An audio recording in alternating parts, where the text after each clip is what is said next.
Hello everyone. आज हम सब एक बहुत महत्वपूर्ण पोयम द स्कॉलर का अध्ययन करेंगे। दिस स्कॉलर के पोएट का नाम रॉबर्ट साउथे है। इस पोयम का जो सार है कि मानव जीवन में पुस्तकों का कितना महत्व है और हम सब पुस्तकों के तथा उन पुस्तकों के लेखक के कितने ऋणी हैं, उसी भाव पर रॉबर्ट साउथे ने इस पोयम की रचना की है। तो आइए इस हम पोयम का अध्ययन करते हैं।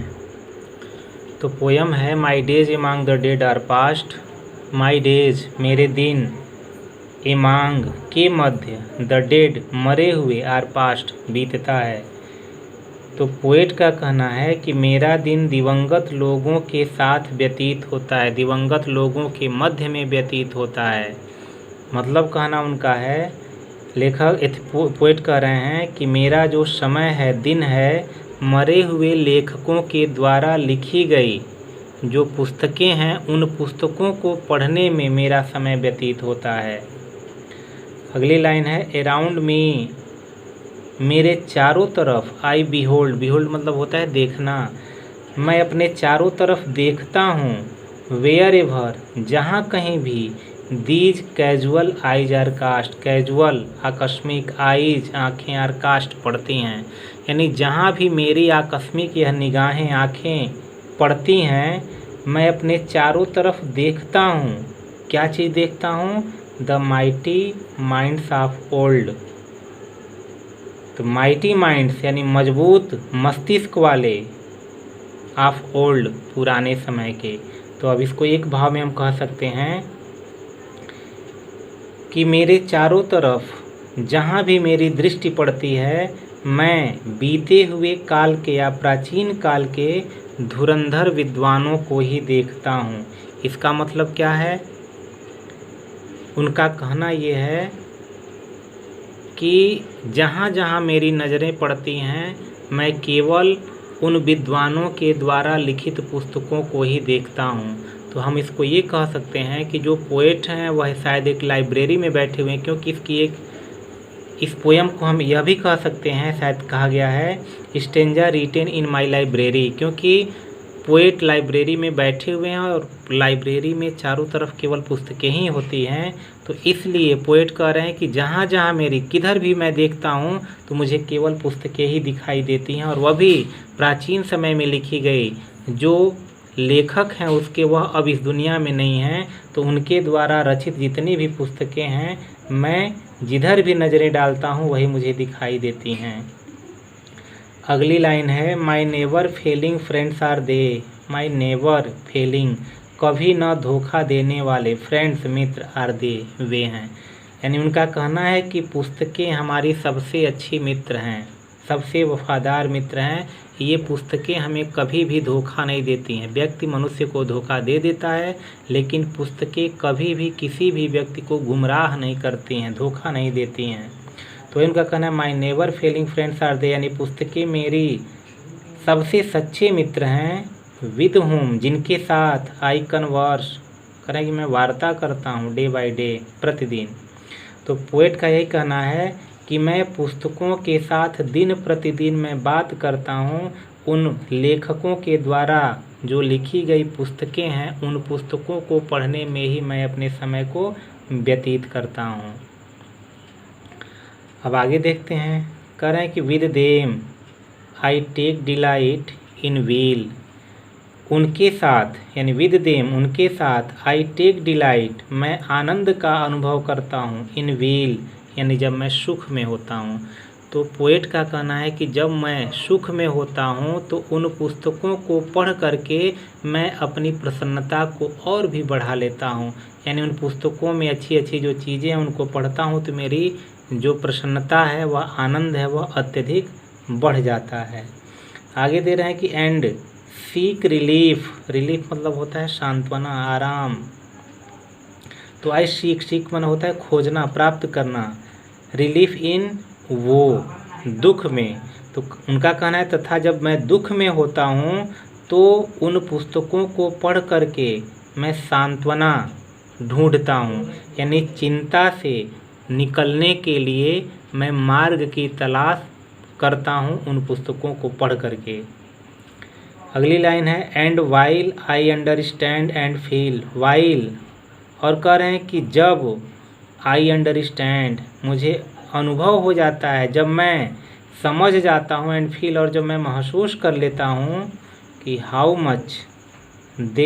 Much to them I owe, कि मैं उनका कितना ऋणी हूँ।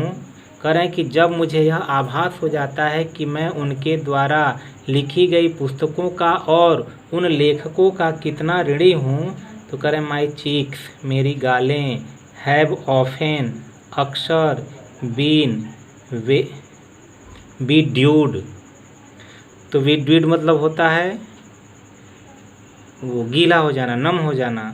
तो कह रहे हैं अक्सर मेरे जो गाल हैं वह गीले हो जाते हैं। अब क्यों गीले हो जाते हैं? तो कह रहे हैं with tears of thoughtful gratitude, यानी जब उन पुस्तकों की महत्व को मैं समझ लेता हूँ तो एकाएक मैं उन लेखकों के प्रति अपना ग्रेटिट्यूड यानी कृतज्ञता का अनुभव करता हूँ, उनका एहसानमंद हो जाता हूँ और मेरे आँखों से आंसू गिरने लगते हैं और उन आंसुओं से मेरे गाल गीले हो जाते हैं।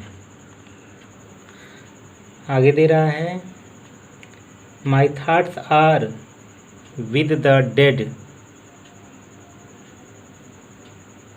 मेरे जो विचार हैं आर विद द डेड, कह रहा है कि उन मरे हुए लोगों के साथ है, और विद देम उनके साथ I live in long past years.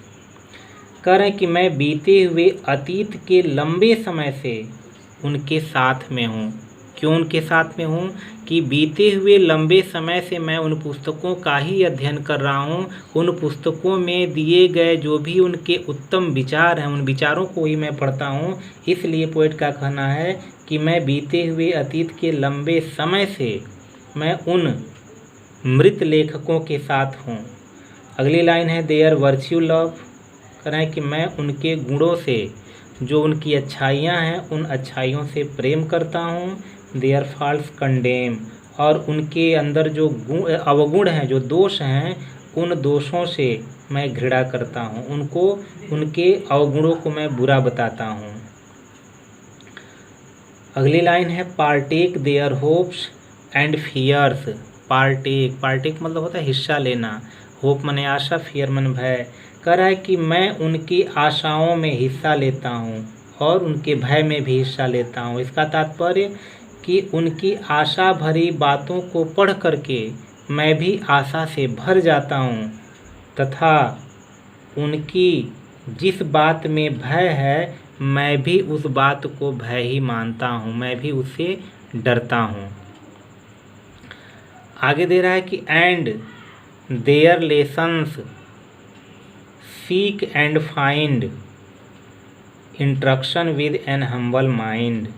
And from their lessons, कह रहे हैं कि उनकी लेसन मतलब पाठ यानी शिक्षा, और उनकी शिक्षाओं से seek and find instruction with an humble mind, यानी उनकी शिक्षाओं से हम्बल माइंड यानी विनम्रतापूर्ण भाव से, विनम्रतापूर्वक उनके द्वारा दिए गए इंस्ट्रक्शन माने निर्देश, तो उनके द्वारा दिए गए जो भी निर्देश हैं उन निर्देशों को मैं विनम्रतापूर्वक ग्रहण कर लेता हूँ, उनको अपने हृदय में उतार लेता हूँ। पुनः देखते हैं and from their lesson seek and find instruction with an humble mind. तो पोएट का कहना है कि जब मैं उनकी पुस्तकों को पढ़ता हूँ तो उन पुस्तकों में जो दी गई शिक्षाएं हैं उन शिक्षाओं से मैं विनम्रतापूर्वक उनके द्वारा दिए गए निर्देशों को मैं बिल्कुल हृदय से, अपने मन से ग्रहण कर लेता हूँ। आगे दिया है कि my hopes are with the dead. My hopes मेरी आशाएं आर विद द डेड उन मरे हुए लोगों के साथ ही हैं। एनन मतलब होता है सून, शीघ्र ही। कह रहे हैं कि मेरी आशाएं उन दिवंगत विद्वानों के साथ है, और एनन शीघ्र ही my place with them will be, और मेरा स्थान भी शीघ्र ही उनके साथ होगा। उनके कहने का तात्पर्य है कि अब तक मैं उनकी पुस्तकों को पढ़ते आया हूँ, तो उन पुस्तकों के साथ ही मेरी आशाएं बंधी हुई, उन विचारों से ही आशाएं बंधी हुई हैं। उन दिवंगत लोगों के साथ ही मैं जुड़ा हुआ हूँ और शीघ्र ही मेरा स्थान भी उन दिवंगत लोगों के साथ ही होगा। मतलब कि कुछ समय के पश्चात वह भी मर जाएंगे, यानी हर व्यक्ति एक न एक दिन मर जाएगा। इसलिए उनका भी कहना है कि मैं भी एक दिन मर जाऊंगा और मेरी आत्मा उनके साथ मिल जाएगी। और कह रहे हैं कि and I with them shall travel on through all futurity. और कह रहे हैं कि और मैं संपूर्ण भविष्य में उनके साथ यात्रा करूंगा, यानी आई विद देम, मैं उनके साथ, शैल ट्रेवल ऑन, मैं यात्रा करूंगा थ्रू ऑल फ्यूचरिटी, यानी भविष्य में, आने वाले समय में मैं हमें उनके साथ यात्रा करूंगा, क्योंकि मरने के पश्चात उनकी आत्मा उन विद्वानों की आत्मा के साथ हो जाएगी और उनके साथ वह यात्रा करेंगे। आगे दे रहे हैं कि and living here a name, लेकिन कह रहे हैं 8 फिर भी लिविंग हियर अ नेम, मैं यहाँ एक नाम छोड़ जाऊँगा। और आई ट्रस्ट, मुझे विश्वास है, मैं विश्वास करता हूँ, that will not perish in the dust, that will not perish, perish मतलब होता है नष्ट हो जाना, इन द डस्ट, धूल में मिल जाना।